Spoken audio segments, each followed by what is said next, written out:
comment pouvons-nous le justifier?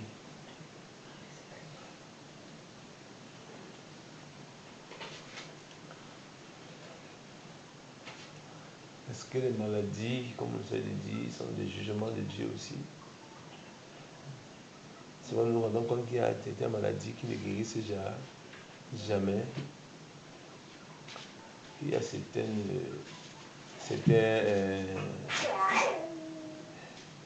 paralytiques qui ne se rétablissent jamais. On se pose la question, il y a certains gens qui meurent, d'autres meurent sous la puissance de l'ennemi, c'est-à-dire liés par les chaînes de la mort. Peu importe les multiples prières qu'on fait, ça ne change pas. Est-ce que derrière tout ça, l'homme a son rôle à jouer? Sinon, j'ai posé tantôt, est-ce que Dieu peut être à l'origine de ces choses? Est-ce que derrière tout ça, l'homme aussi a son rôle à jouer? Amen.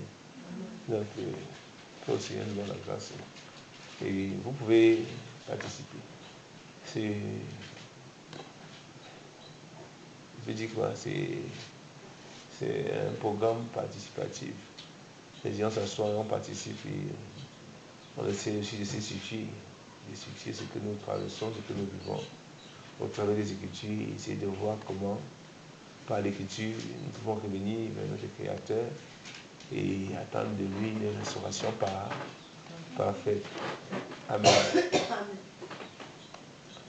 Et j'aimerais d'abord vous dire que l'Écriture nous a dit déjà que tout don excellent vient de Dieu, vient du trône de la grâce. Donc, tout don parfait vient du ciel.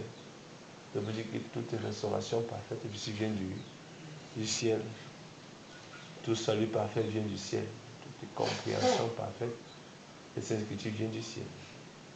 Amen. Je vous écoute à vous. Je vous écoute à vous. Avez-vous des réponses par rapport à la question posée? Le deuxième volet, je n'ai pas très bien compris. C'est être soumis à une domination peut être la conséquence de la marche des dieux. Le deuxième volet, c'est est-ce que l'homme a son rôle à jouer dans ces conséquences? Alléluia. Et le troisième volet, est-ce que Dieu serait-il mauvais? Serait-il mauvais de permettre à ce que l'homme qu'il a créé, comme l'Écriture nous dit à son image, périt, meurt, s'entretue, maladie inguérissable, et que lui, Dieu, reste silencieux? On a ces trois choses ce soir.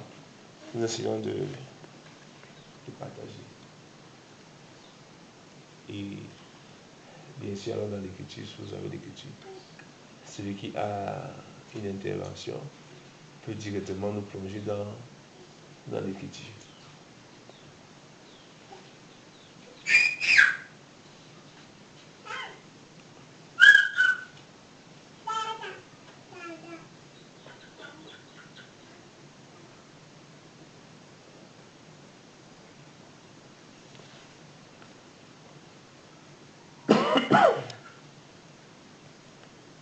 Amen.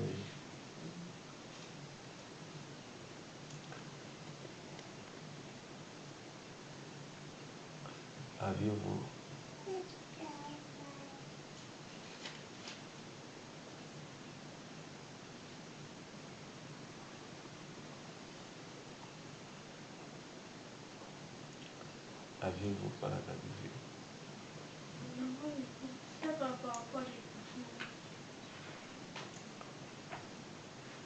Mais je me dis que si Dieu en fait permet à certains moments qu'une personne tombe constamment malade, on accepte que la maladie fasse partie du quotidien d'un être. Peut-être c'est pour essayer de ramener cet être vers la paix. Peut-être c'est dans la manière pour lui de faire en fait que cet enfant le cherche. dans si nous comprenons bien, Dieu peut être à l'origine de nos maladies, c'est ça, pour nous amener à le rechercher. Pas forcément qu'il est à l'origine de la maladie. Tu peux avoir, en fait, autre personne peut être la cause de la maladie. Mais il ne permet pas ta restauration parfaite parce qu'il voudrait que, grâce à ça, que tu retournes vers lui en fait. Que tu comprennes en fait que c'est lui qui peut te guérir. En fait, que c'est pas lui que tu seras complètement. Que tu reviendras parfaitement à une santé normale. Vous parlez, c'est comme vous pouvez être sauvé. Parfaitement. C'est ce que là, c'est évident. C'est son intervention.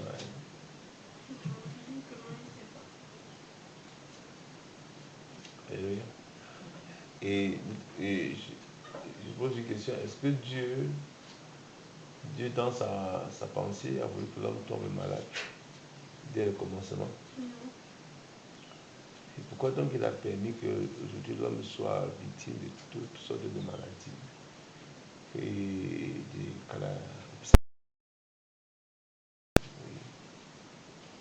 calamités? Et si l'homme en est la conséquence, comment pouvons-nous situer donc la conséquence de l'homme depuis la création de toutes choses?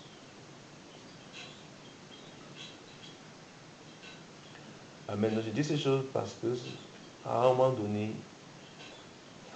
l'homme doit porter son attention vers Dieu et se poser des questions d'ordre à savoir, Seigneur, est-ce ta volonté que je vive telle situation, que je subisse telle ou telle autre chose?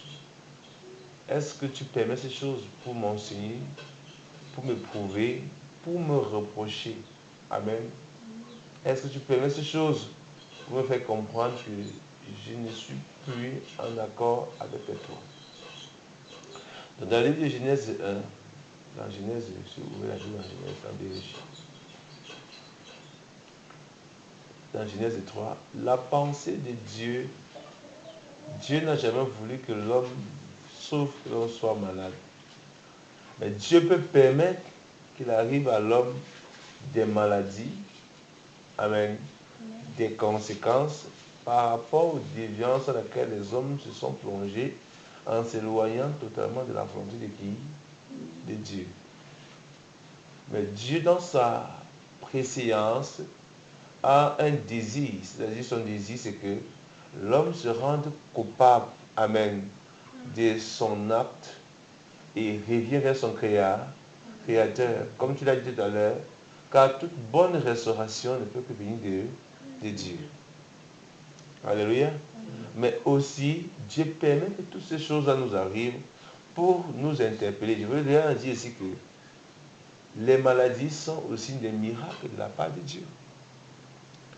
Et souvenez-vous dans le livre d'Exode, avant qu'on vienne dans Genèse, Dieu va dire à Moïse, je frapperai l'Égypte de 10 plaies. 10 plaies. Si vous lisiez bien dans vos Bibles là-bas, à partir d'Exode 5 à Exode 12 là-bas, souvenez-vous que l'Égypte va subir 10 plaies. Et l'Égypte, en subissant ces 10 plaies, la Bible nous dit que c'était des prodiges de Dieu aux yeux des Égyptiens. Et lorsque nous étudions les 10 plaies, nous nous rendons compte que parmi les 10 plaies, il y avait des fléaux. Amen. Des fléaux tels que des maladies.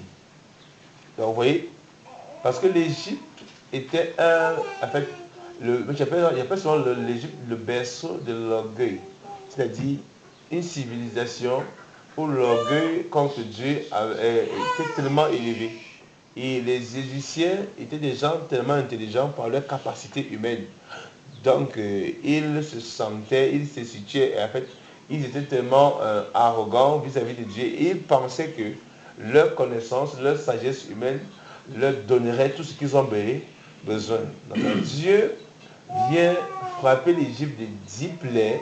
C'est une manière de faire comprendre aux Égyptiens qu'ils ont besoin de quelqu'un. Alléluia. Dieu leur faisait comprendre que vos efforts, voici des maladies que personne de vous ne peut guérir. Mais vous avez des meilleurs médecins. Et bien, il commence par ça. Amen. Et il pointe l'Égypte de son doigt en disant, votre manière de vivre, c'est ça qui vous attire, tout ce que vous vivez, tout ce que vous traversez. En fait, les 10 plaies étaient simplement un jugement de Dieu sur la nation égyptienne. Alléluia. Comme je dis souvent, nous que lorsqu'on parle de maladies telles que le VIH, le sida, c'est un jugement de Dieu sur les hommes. Les maladies telles que le diabète, c'est un jugement de Dieu sur les hommes. Les maladies telles que le cancer. Mais aujourd'hui, l'orgueil de l'homme, comme hier, l'Égypte de Dieu est gouvernée par la connaissance humaine, contre la saillie des hommes, ne pouvait pas voir qu'ils étaient en opposition, je peux dire, par rapport aux lois fondamentales de la vie établies par Dieu. Amen. Et donc c'est pourquoi, lorsque ces gens-là s'appuyaient sur leurs connaissances, ils ne comprenaient pas que leur vie était en abomination à Dieu. Souvenez-vous que si aujourd'hui nous voulons réduire peut-être le taux de maladies en séropositivité, on va faire comment? Si aujourd'hui on demande aux jeunes d'être conscients, qu'on légalise, comme j'ai entendu dernièrement, quelqu'un me disait que dans les pays tels que Dubaï, à Dubaï, on ne vit pas, on ne sort pas avec une femme. Comme vous dites, on te voit dormir avec une femme que vous n'êtes pas marié. Amen. Donc si tu vas à Dubaï et qu'on te surprend 2 jours, elle vient une femme qui n'est pas mariée, c'est la prison. Donc, des pays tels que Dubaï, ils ont des lois qui protègent le mariage.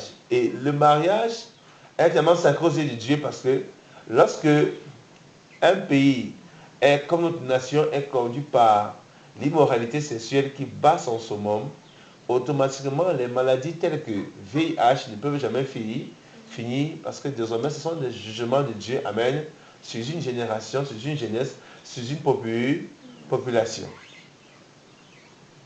Alléluia. Alors maintenant, si on veut réduire peut-être le taux de VIH au Cameroun, on conscientise seulement la jeunesse. Si on commence aujourd'hui à dire que plus jamais de vente des préservatifs, premièrement, si on te surprend en train de sortir avec une femme quand elle n'est pas ta femme, tu vas en prison. Souvenez-vous qu'à partir de ce moment-là, alléluia, les hôpitaux vont commencer à fermer dans ce domaine-là. Ils ne vont plus dire, bon, maladie, c'est seulement transmissible, sida, ça va diminuer. Alléluia. Maintenant, si on vient à notre sagesse humaine, on dit non, nous avons des machines. Nous faisons des recherches. Nous croyons que le problème sera résolu. En fait, oui, on va avancer dans la recherche humaine. Amen. On va avancer dans la recherche. On va faire des progrès. Mais à la fin, alléluia, mais à la fin, le symptôme, même si on le découvre, on ne peut jamais trouver un médicament capable de l'anéantir. Parce que quoi? Parce que c'est un jugement de Dieu. Amen.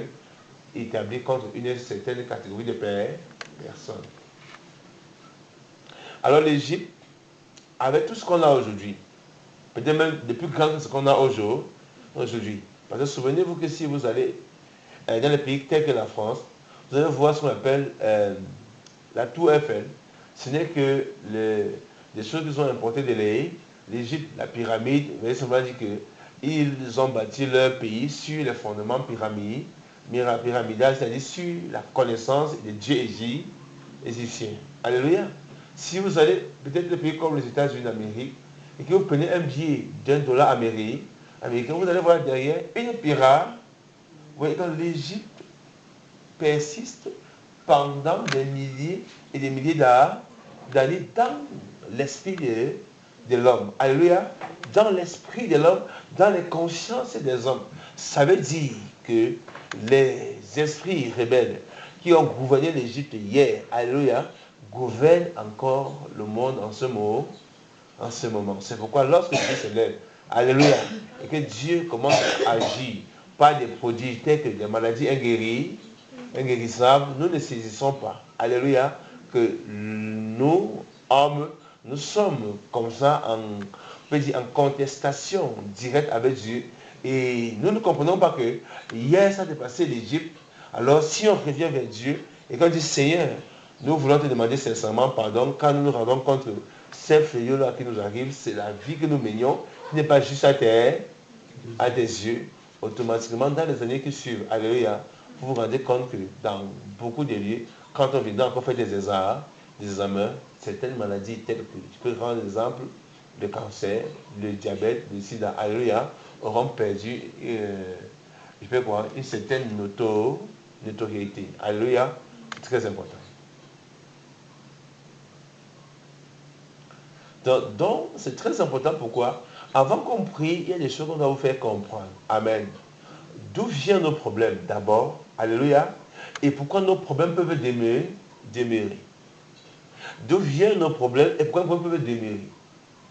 Parce que si on ne comprend pas où viennent les problèmes, je prends exemple aujourd'hui, voilà des jeunes gens aujourd'hui, peut-être dans cette localité, où des gens viennent au Seigneur, ils s'engagent au Seigneur.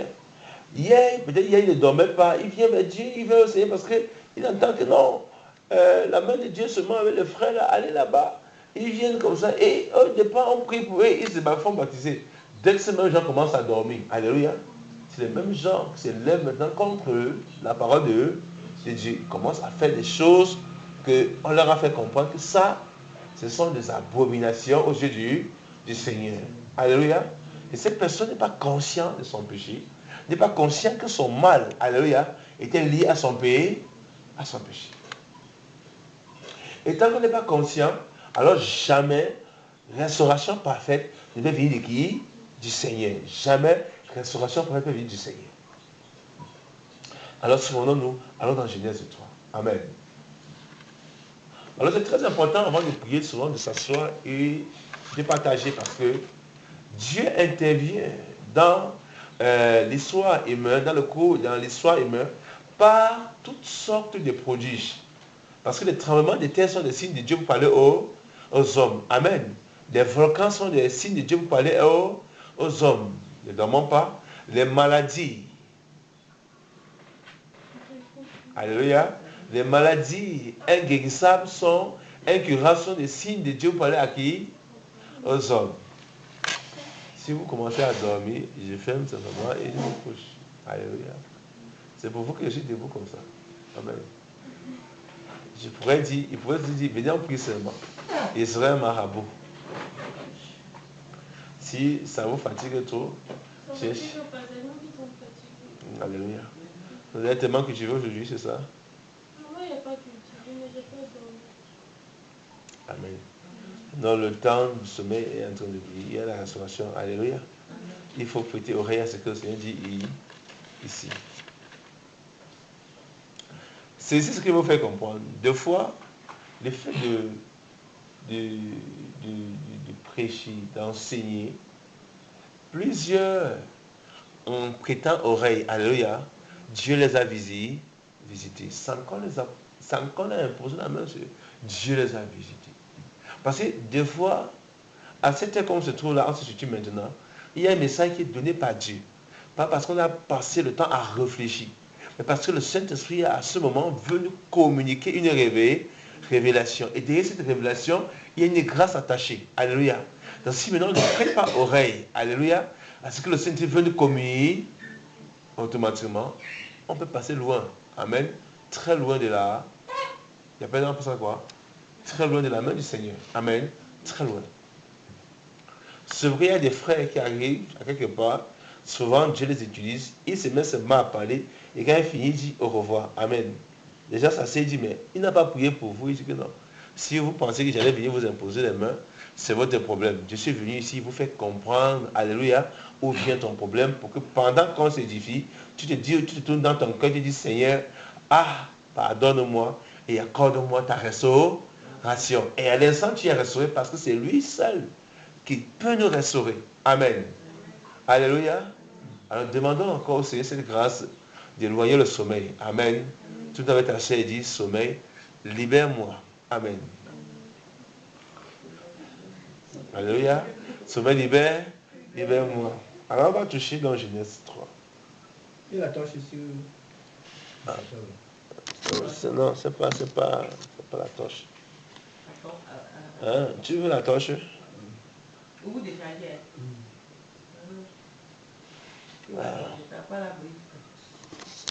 Et ici, je cherche de faire. Tu peux prendre comme ça, tu préserves seulement.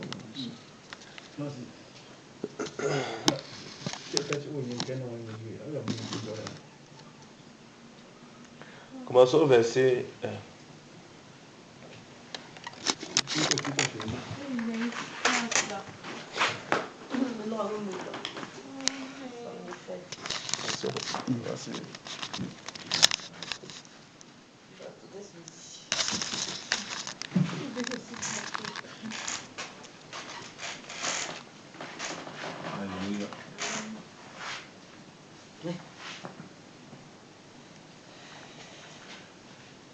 L'un des problèmes majeurs du siècle présent, c'est la désobéissance au commandement de Dieu. Alléluia. Je suis en train de vous dire la vérité que si nous ne changeons pas, dans cette zone comme ça, localité, la manière dont l'idolâtrie est en train de prendre l'ampleur, il ne serait pas surpris qu'un jour, on entende parler des grands tremblements de terre. Amen. Ça, je vous dis la vérité. La vérité que la terre s'ouvre, ça engloutit, ça s'ouvre, ça avale les hommes. Souvenez-vous de ce qui s'est passé dernièrement en Asie. C'est en Chine, où les gens se sont rassemblés pour célébrer une divinité païenne. En fait, ils ont souvent l'habitude de célébrer là-bas. Et lorsqu'ils se sont rassemblés, une colère de Dieu est descendue contre eux. Ils sont morts comme des poulets là derrière moi. C'est-à-dire seulement l'air était sous eux. C'était terrible. Amen. Ça fait des milliers de morts. Amen. Mais l'homme n'avait pas compris que Dieu est en train de lui parler. Il y a beaucoup de cas de figure comme ça dans la Bible. Nous pouvons citer entre autres. C'est-à-dire les rois, il y a certains rois qui ont gouverné avec, en respectant le Seigneur et qui n'ont pas eu de problème. Et certains rois qui ont banalisé la parole, c'est-à-dire qui ont gouverné dans l'iniquité et qui ont eu des problèmes. C'est-à-dire la colère du Seigneur s'est abattue sur eux. Il y a un exemple de Esau, je crois que Esau qui a gouverné avant David, qui a régné en Israël, Saül, qui a régné en Israël avant David et qui s'est moqué de l'Éternel. Et la colère de l'Éternel s'est abattue sur lui.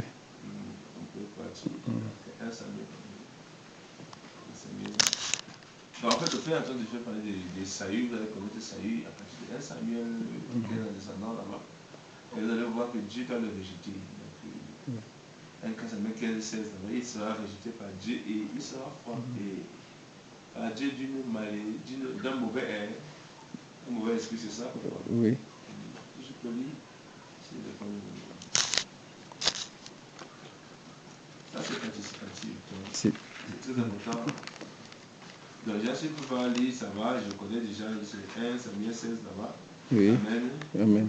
Oui, 1 Samuel 16, 1 Samuel 17. Vous allez voir que Saül était le premier roi sur Israël et il s'est opposé à l'ordre établi par Dieu. Dieu lui a donné des ordres. Amen.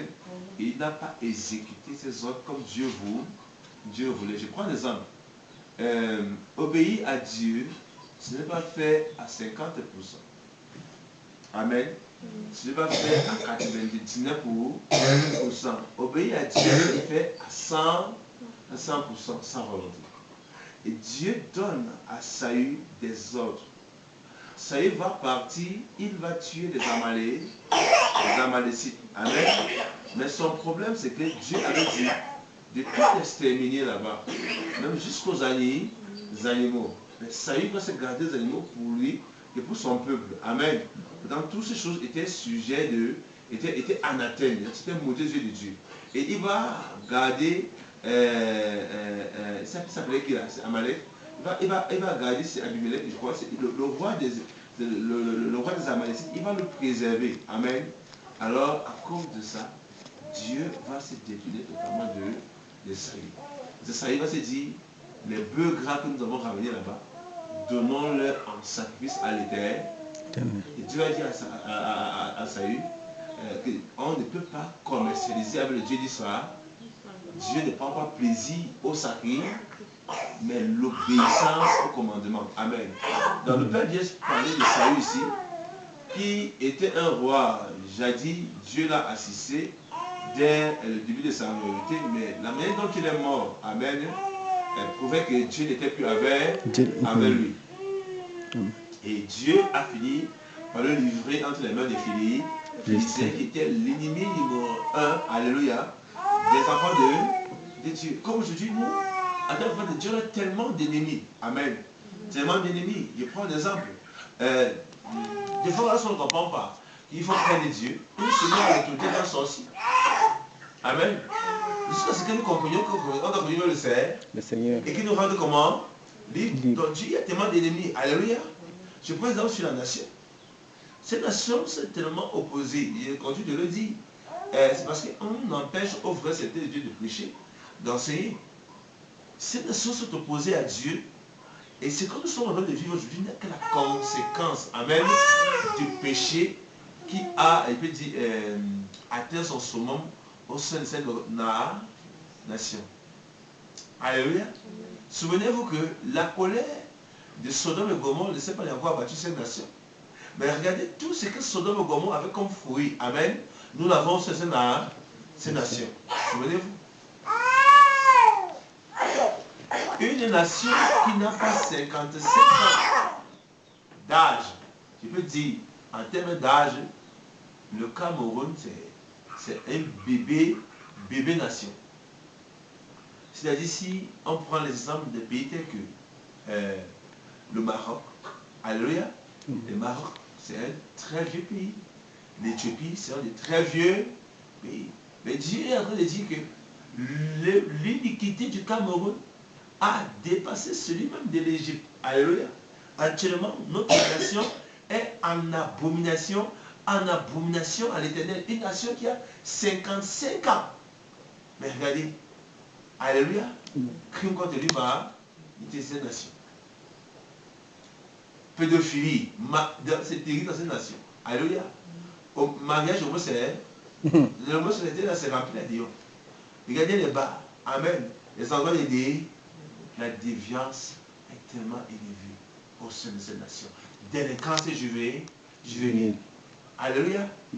Révolte des enfants vis-à-vis de leurs parents. Cette nation. Alléluia. Drogue. Césalie. Amen. C'est la nation. Idolâtrie. Alléluia. Donc, regardez, quand vous voyez les jugements de Dieu, sur plusieurs aspects, je me rappelle ici d'un songe que j'ai eu. Et je l'ai même écrit ici. Et dans ce songe-là, je me tenais sur une montagne, et il disait, voici venu sur ces nations les jugements de Dieu. Et Dieu m'avait montré, c'était 8 fléaux qui abattaient ces nations. Amen. Et dans la vision, quand je me couchais, j'ai vu un vent, et des immeubles sont tombés. Des immeubles tombaient, alléluia. Dieu m'a présenté des immeubles tombaient. Et lorsque j'ai vu les choses de gauche, j'ai compris que voilà ce que Dieu me montrait. Et aussi, Dieu a montré 8 fléaux qui sont abattus sur cette nation. Amen. Je pose donc la question. Quels sont les fléaux là d'après vous? Parce que Babel a fait partie d'un fléau. C'est le trouble. Sur cette nation. Le trouble. Alléluia. Gouache fait partie d'un fléau. Quels sont les autres fléaux? les hôpitaux, alléluia, remplis de maladies. Les malades sont tellement remplis les hôpitaux, mais ça ne va plus. Bon ou faux? Allez dans les hôpitaux, allez voir. Amen. Maladie est guérie. Maladie est guérie. Le diabète, c'est à la mode. Bon ou faux? Tellement vrai. Amen. Il y a tellement de fléaux. Et ces fléaux sont des signes. Amen. Par lequel Dieu, parlant au cœur de l'homme, voulant ramener l'homme de sa méchanceté à se soumettre à la volonté de son créateur. Parce que Dieu, une fois de plus, propose à l'homme la paix. Amen. Mais la paix de Dieu ne vient pas comme la paix de ces hommes que le monde nous présente dans la désobéissance à Dieu. La paix de Dieu vient lorsque l'homme se rend conscient de ce qu'il est en train de vivre d'une manière opposée à la volonté de son créateur. Amen. Donc si un seul instant, la jeunesse camerounaise peut se rendre compte que leur problème, c'est parce qu'ils sont dans le péché. Alléluia. Des choses majeures vont changer. Amen. Amen. Je prends l'exemple des choses majeures vont changer. Même le chômage est un fléau. C'est-à-dire, vous voyez des jeunes fréquentés, on montait là peut-être on a combien d'universités au Cameroun? Souvenez-vous que le Cameroun en Afrique centrale est un socle. Et les gens viennent de partout. Les gens viennent du Tchad, du Congo. Les gens viennent fréquenter au Cameroun. Alléluia. Mais souvenez-vous que c'est dans ce même pays qu'on appelle le Cameroun, il y a tellement d'étudiants au chômage. Alléluia. Posez-vous la question, pourquoi? Ce sont des fléaux. Amen. Dieu parle à une nation. Mais la nation ne peut pas saisir le moment où Dieu est en train de le parler. Alors lisons, frère, ça n'est pas dormi, Genèse 3. Donc, les commandements de Dieu que nous violons. Alléluia. Les commandements de Dieu que nous violons.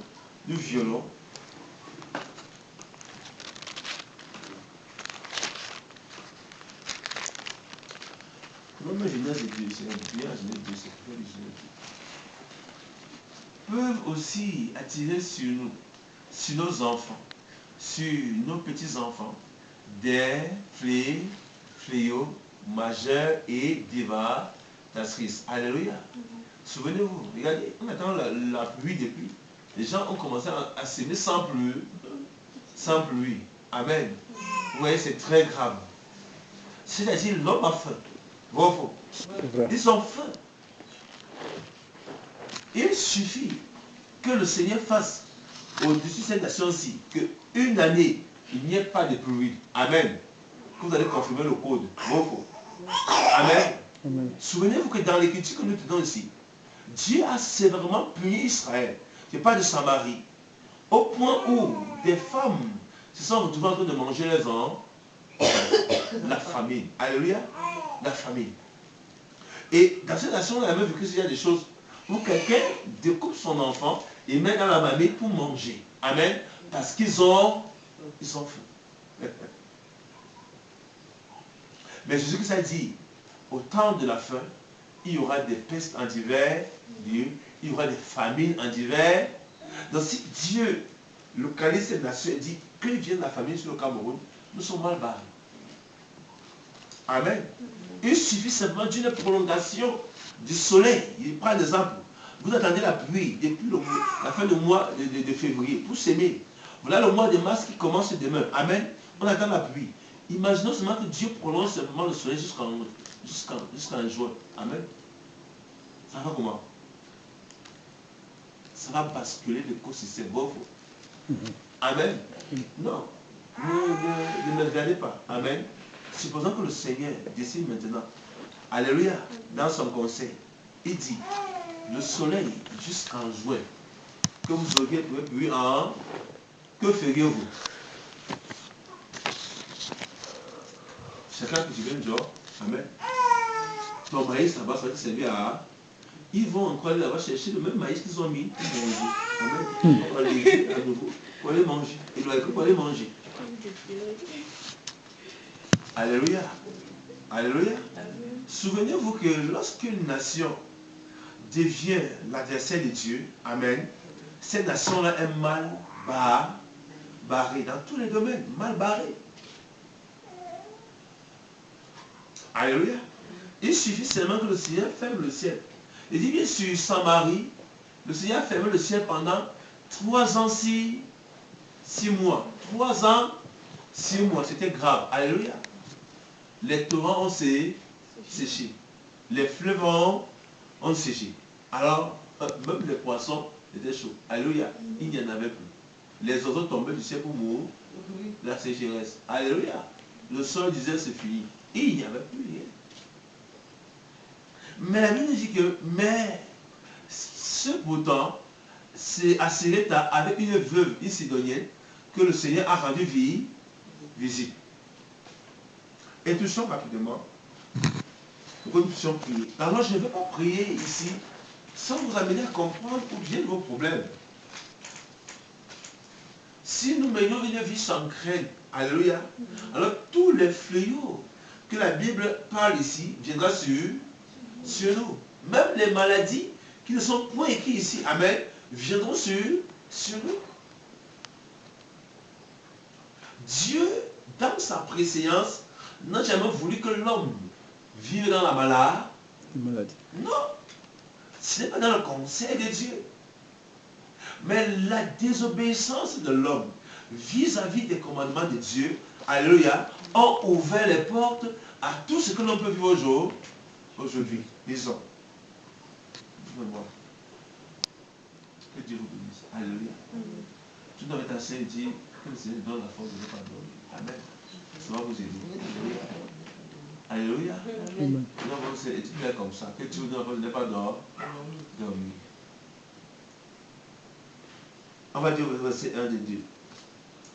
Les cieux donc et la terre furent achevés avec toute leur armée, et Dieu acheva au 7e jour son œuvre qu'il avait faite. Et il se reposa au 7e jour de toute son œuvre qu'il avait faite. Dieu bénit le 7e jour et le sanctifia, parce qu'en ce jour-là, il s'était reposé de toute son œuvre qu'il avait créée en la faisant. Telles sont les généalogies des cieux et de la terre lorsqu'il fut créé. Au temps où Yahweh Dieu fit la terre et les cieux, il n'y avait encore sur la terre aucune plante de champ, et aucun herbe des champs n'avait encore germé, car Yahweh Dieu n'avait pas fait pleuvoir. Regardez bien, Yahweh Dieu n'avait pas fait pleuvoir. Donc il fait pleuvoir. Il n'avait pas fait pleuvoir sur la terre. Alléluia. Et il n'y avait pas d'homme pour cultiver le sol. Et il monta une vapeur de la terre qui arrosa toute la surface de la... Souvenez-vous que c'est ce qu'on nous enseigne beaucoup plus en géographie, sur le climat, que la pluie c'est la vapeur. Amen. La terre, la vapeur, ça monte là-bas et ça fait produire la pluie. Non, c'est un mensonge. Amen. Parce que également Dieu fait pleuvoir. Alléluia. Donc, y compris la vapeur qui monte, Dieu aussi fait pleuvoir. Dieu fait pleuvoir.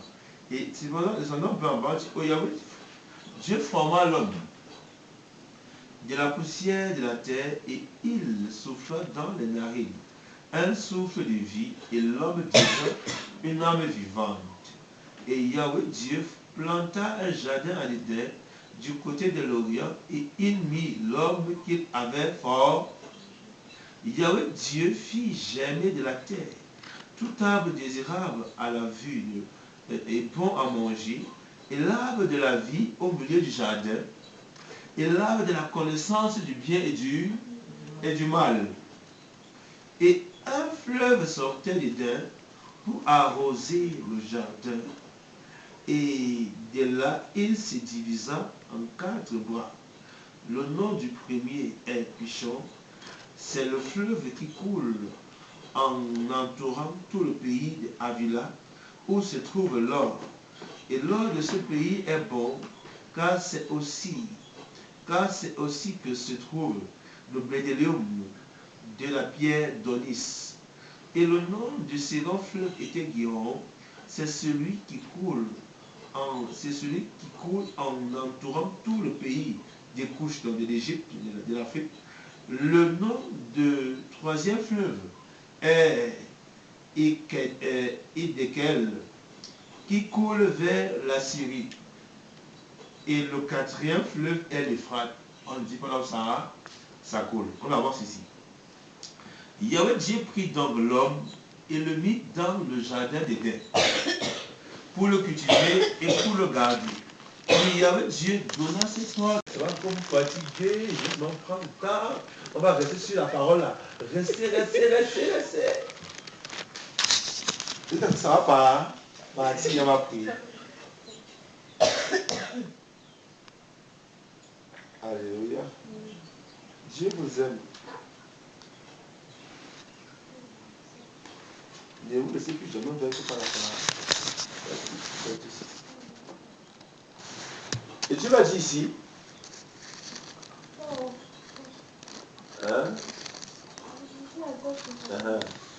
puis Elohim dit, combien? Amen.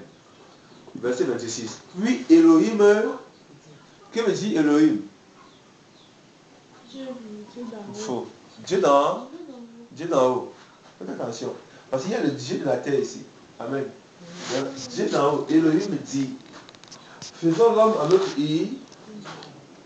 faisons notre image selon notre ressemblance, et qu'il domine sur les personnes de l'art, sur les oiseaux sur le bétail, sur toute la terre et sur tout reptile qui rampe sur la terre. Dieu créa l'homme à son lit. Il le créa à l'image de qui? C'est Adam et Ève ici. C'est quel homme ici a parlé ici? C'est un homme qui a été créé. Est-ce que c'est Adam et Ève ici qui a été créé? C'est qui? Donc Dieu a créé deux hommes. C'est qui ici qui crée? Alléluia. Hein? C'est qui ici? Oui, maintenant, c'est qui ici? Alléluia. C'est qui ici? C'est l'homme à son image. Il crée à l'image de Dieu. Il est créé en mâle et femelle. Ça, c'est Christ et l'Église. Alléluia. C'est quoi l'Église et Christ dont régner sur la terre? C'est Christ seul qui a la domination sur les personnes de la main. Il a remis à l'Église l'autorité de marcher sur les serpents et sur toute la puissance de l'ennemi, et aucun mal ne leur sera.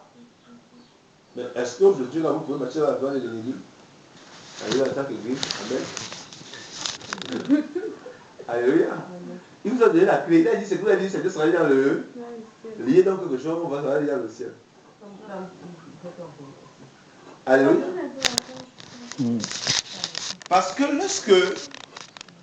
lorsque on ne revient pas dans le plan parfait du Seigneur, amen, des choses comme ça ne peuvent s'accomplir dans nos vies. Alléluia. Des choses ne peuvent s'accomplir dans nos vies.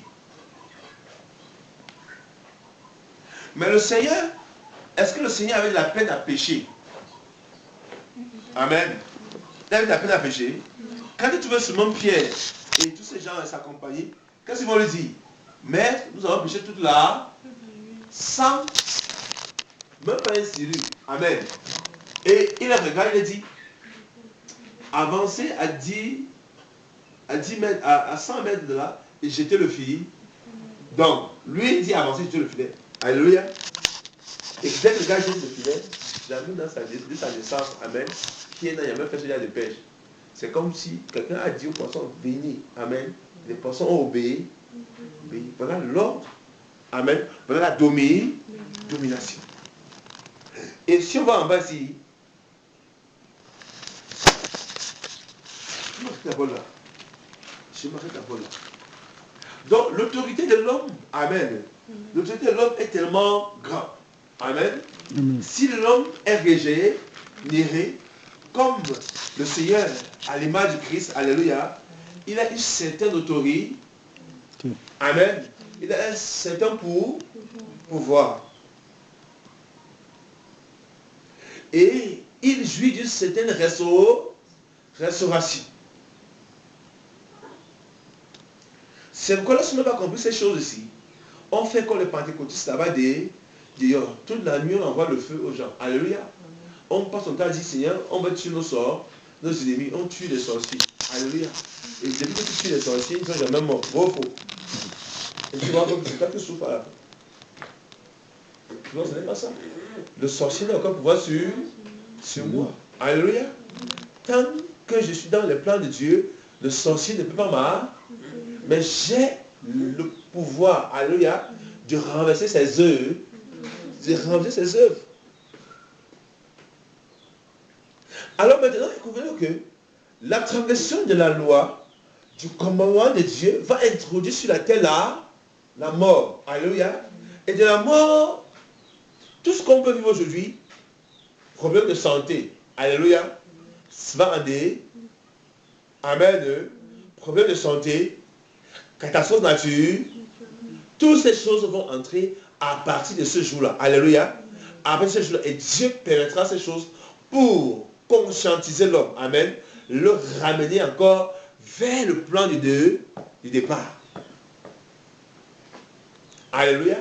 Ramener l'homme vers le plan du départ. Au vent de Lévitique. Alléluia. Si vous dormez, on va seulement toucher les versets au jour. Lévitique 28.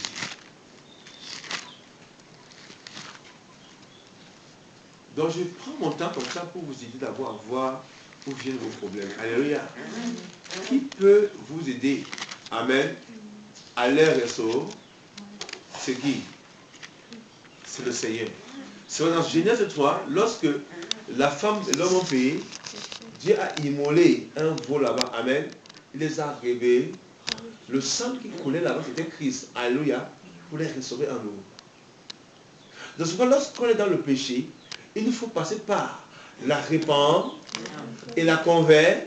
Le sang de Christ maintenant, amen, entre en action pour nous affranchir de la condamnation. Alléluia. Et nous restaurer devant la face du Dieu Tout-Puissant. Alléluia.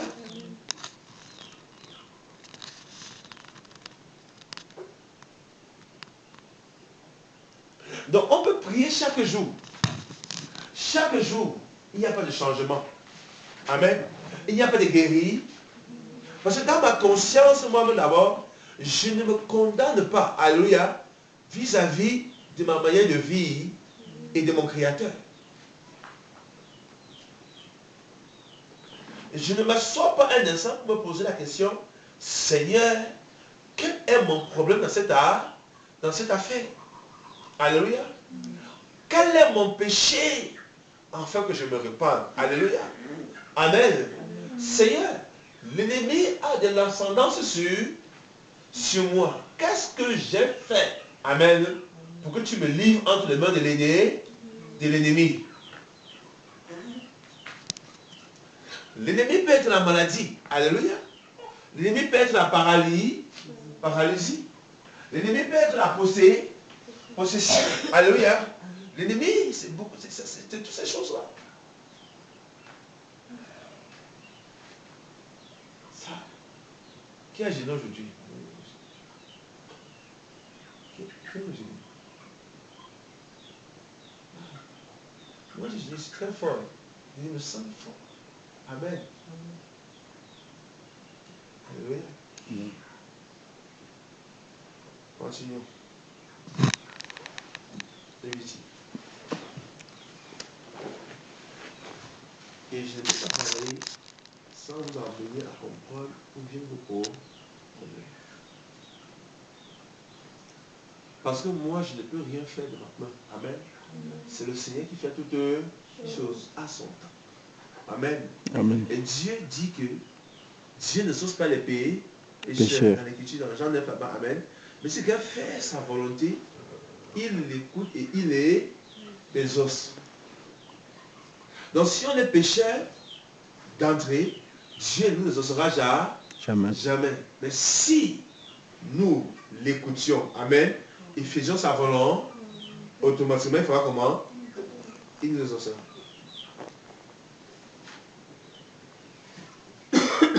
Amen. Dans ce Ésaïe 59, on dit, la main de Dieu n'est pas très courte pour faire comment? Pour sauver, ni l'oreille de Dieu très comment? Pour en. Qu'est-ce qui nous cache la part de Dieu? Nos péchés. Amen. Notre manière de vivre, ça nous éloigne de Dieu. Alors les produits de Dieu autour de nous, c'est pour nous amener à comprendre qu'on a besoin de lui à nouveau. Alléluia. D'aller vers le Seigneur. J'ai besoin d'un changement de vie. Amen. D'abandonner ma mauvaise manière de vivre hier. Alléluia. Et de revenir dans la restauration des enfants de Dieu au-devant de sa face, dans le jardin. Amen. D'Éden. Dans l'Éden hier. Parce que où tu es assis là, quand tu dors la nuit, quand tu écoutes la nuit, amen, ton esprit est où? Où est ton esprit? Ton esprit doit se trouver dans quel lieu? Amen, ma soeur.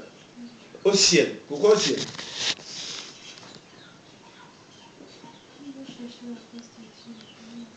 Non. C'est vrai que désormais, vous êtes devant la face de qui? De Dieu, que vous êtes trouvé devant sa face. Alléluia. C'est pourquoi la Bible dit dans le livre de Éphésiens, je pense que c'est en fait, pour Colossiens Éphésiens, il parle que nous sommes cachés en Christ dans les lieux célestes.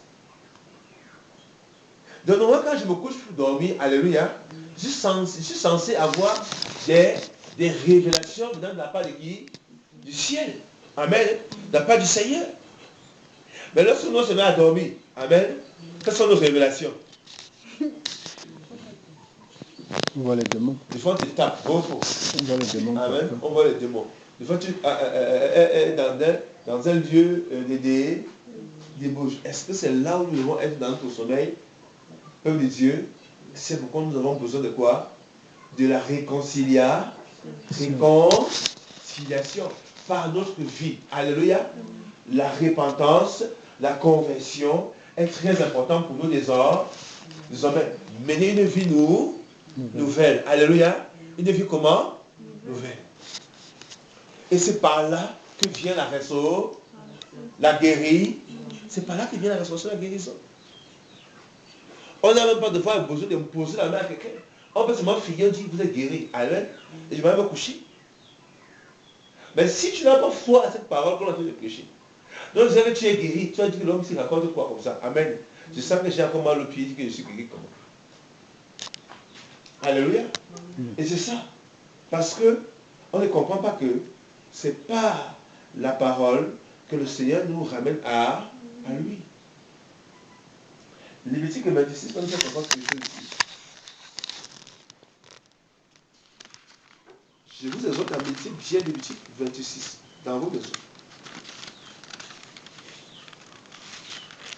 Tout Lévitique 26, ça va vous aider. Et vous allez voir là-bas la dispersion des enfants d'Israël et le plan de Dieu pour la restauration. Alors dans le plan de Dieu, dans Lévitique 26, Dieu a mis dans son programme les maladies. Amen. Lorsque les enfants de Dieu allaient désobéir. Il a mis dans son programme la dispersion. Alléluia. L'asservissement par les nations païennes. Alléluia. Alléluia. Amen. Oh, regardez ça. Amen. Bon, demain matin, vous ne gênez pas à vous manger. Parce qu'à la liste, si vous ne pouvez pas travailler. Au verset 23. Si après ces choses, vous ne recevez pas ma correction et que vous marchez en opposition avec moi, je marcherai aussi en opposition avec vous et je vous frapperai 7 fois plus selon vos péchés. Et je ferai venir sur vous l'épée qui fera la vengeance de mon alliance. Et quand vous vous rassemblerez dans vos villes, j'enverrai la peste au milieu d'eux et vous serez livrés entre les mains de l'ennemi. C'est quoi la peste?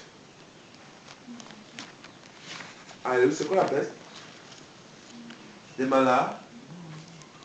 Et l'ennemi c'est quoi? C'est la maladie. Donc le virus. Amen. Vous appelez ça quoi? Le virus du VIH, on appelle ça. Son nom c'est quoi? C'est son nom, si tu appelles son nom, son virus, c'est quoi son nom? Le nom du virus. Oui, alléluia. Donc, lui là-bas, Dieu le connaît ici, alléluia, comme étant un ennemi. Amen. Tuberculose, son virus, amen, un ennemi. Amen. Vous appelez ça? Amen. Fièvre est guérie, il y a un ennemi, Amen. Rougeole, il y a un ennemi. Alors Dieu nous fait comprendre que le fait de nous éloigner de Dieu, amen, de sa parole, de sa volonté, Dieu met autour de nous, alléluia, des ennemis pour nous, pas pour nous détruire, mais pour nous amener à prendre conscience. Lorsque nous n'avons pas de solution à notre problème, amen, peut-être à la situation que nous traversons, on revient avec qui? Alors, les œuvres, verset 40. Je lis même Lévitique 26. Allez, on va lire aussi verset 40. Alors, ils confesseront leurs péchés et les péchés de leur père, selon les transgressions qu'ils auront commises contre moi. Et aussi parce qu'ils auront marché en opposition avec moi. Moi aussi, je marcherai en opposition avec eux. Je les amènerai dans le pays de leurs ennemis. Et alors leur cœur incirconcis s'humiliera et ils recevront la peine de leur iniquité. Alors je me souviendrai de mon alliance avec Jacob et de mon alliance avec Isaac. Et je me souviendrai aussi de mon alliance avec Abraham. Je me souviendrai de la terre. Quand donc la terre sera abandonnée par eux et prendra plaisir à ce sabbat, ayant été désolé à cause d'eux, et qu'ils recevront la peine de leur iniquité, parce qu'ils ont rejeté mes ordonnances, et que leurs âmes a eu mes ordonnances en horreur, je m'en souviendrai, dit lorsqu'ils seront dans le pays de leurs ennemis, et je ne les rejetterai point, je ne les aurai point en horreur pour les consumer entièrement, jusqu'à rompre mon alliance avec eux, car je suis Yahweh leur Dieu. Je me souviendrai en leur faveur de la première alliance par laquelle je les ai fait sortir du pays d'Égypte, aux yeux des nations, pour être leur Dieu, je suis Yahweh. Ce sont là les statuts, les ordonnances, les lois que Yahweh établit entre lui et les enfants d'Israël sur la montagne du Sinaï par Moïse. Alléluia. Alors vous allez voir que malgré toutes ces infidélités, Dieu a assurément frappé Israël de tous ses plaies. Amen. Mais le même Dieu dit dans sa préséance que à son temps, il leur ramènera encore à lui. Amen. Lorsqu'ils se souviendront de leur péché, de leur iniquité et de l'iniquité de leur père. Donc souvenez-vous que nous pouvons tourner là, amen, pendant 1000 ans sans jamais être guéri, sans jamais trouver une solution à notre problème. Amen. Mais le jour qu'on commence à se souvenir, amen, de nos péchés, de nos iniquités, vis-à-vis de qui? Du Créateur, amen, alors la restauration peut se pointer à l'horizon. Alors ma restauration peut se pointer où? À l'horizon. Alléluia. Alléluia. Amen. Alors ma respiration peut se pointer à l'oreille. Ça veut dire que quoi? Que ce soir, alléluia, le Seigneur veut nous faire grâce.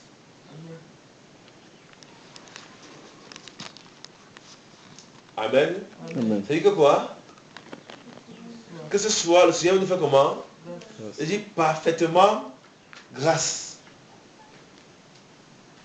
Ce soir, il veut nous faire grâce. Si, au-dedans de nous, amen, nous ressentons coupables, amen, et condamnables vis-à-vis de qui? De Dieu, du Seigneur, de sa parole, alléluia, de ses commandements. Ce soir, il veut nous faire comment? Grâce. Amen. Est-ce que nous croyons qu'il peut nous faire grâce ce soir? Alléluia. Amen.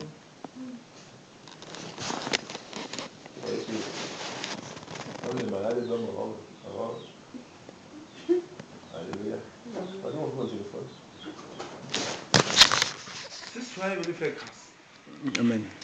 Amen. Si on a fait 1 heure, c'est vraiment 1 heure de temps, hein.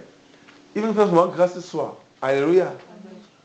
Est-ce qu'il peut nous faire grâce alors ce soir? Amen. Est-ce qu'il peut nous faire grâce ce soir? Alléluia. Est-ce qu'il peut nous faire grâce ce soir? Est-ce qu'il peut nous faire grâce ce soir? Alléluia. Levez-vous donc et priez.